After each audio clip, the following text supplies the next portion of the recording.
Let's talk now more about the rising tensions in the Middle East. The Wall Street Journal reporting that the U.S. is moving warships to the shores off Israel amid a warning that an Iranian attack is imminent. President Biden a short time ago warning Iran against any move, saying, quote, don't. This as Brent oil is back above $90 a barrel and WTI topping $87 today. So how will this all shake out? Let's ask former NATO Supreme Allied Commander, General Wesley Clark. General, great to have you with us. Thank you. What do you think is going to happen? Because it seems that Iran doesn't want this to get out of hand. Nobody wants this to get out of hand, and yet these things tend to. Well, obviously, we've picked up indications that Iran is making preparations to do something. Now, that's at the military level. There's a bluster at the political level. But does Iran really want a confrontation directly with Israel? Iran's moving toward atomic or nuclear weapons capacity. Some people say they've already got a couple. Others say maybe another 3 or 4 months. If Iran strikes Israel, Israel is going to go right back at that nuclear capacity, everything they've identified, and the Ayatollah is going to lose everything that they've worked for. Besides, Iran's kind of a basket case internally.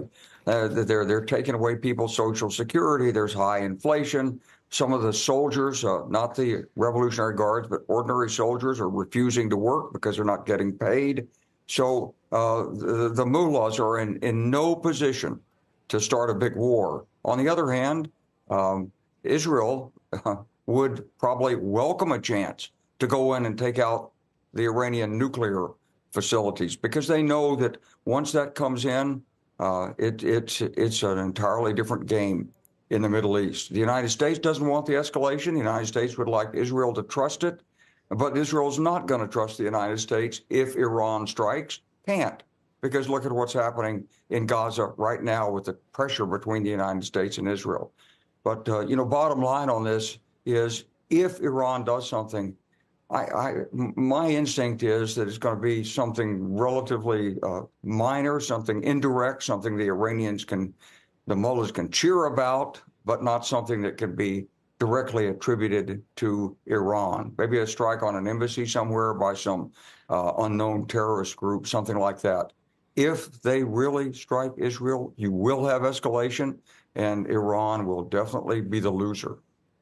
General Clark, it's Tim Seymour. It's an honor to have you here. Just refresh for us then, again, U.S. strategy here, especially as it relates to our relationship with Israel. It's getting more complicated. Obviously, Iran brings a different element. As you said, the U.S. doesn't want to see this. Nobody wants to see this. Can you refresh for us your perspective on the strategy on Israel in the Middle East? So for the United States, the idea is to continue to reassure Israel, we've got your back. You don't have to do anything. Let's get this situation in Gaza settled. Don't go into South Lebanon. Don't make the problem any bigger. That's the American perspective. And for the Israeli perspective, well, they see it as a sort of existential crisis. They cannot let Hamas come out of this as a winner. They've still got a problem in South Lebanon with the Iranians, and the clock is ticking on an Iranian nuclear capacity, which changes everything. So Israel sees it very differently than the United States does at this point. And yet Israel knows it must have U.S. support. It must have the friendship of Washington.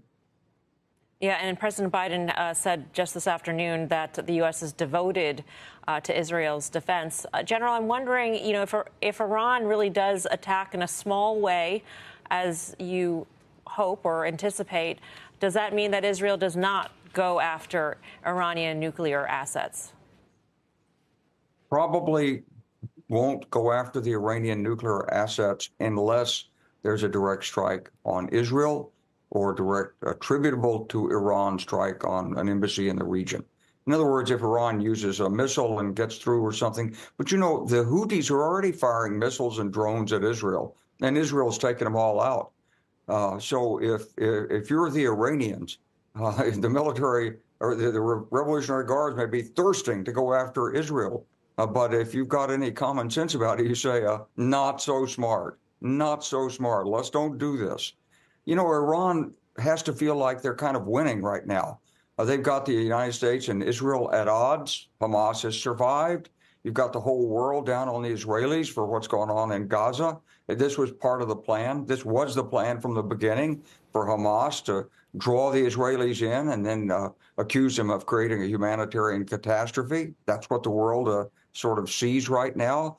And so if you're the Iranians, why shake the tree? Let it play out. So that's me trying to think like the mullahs might think. But if I were the mullahs, I'd be very worried about what's happening inside Iran with the people, the economy. I'd look at the United States. I'd say, look, we're winning.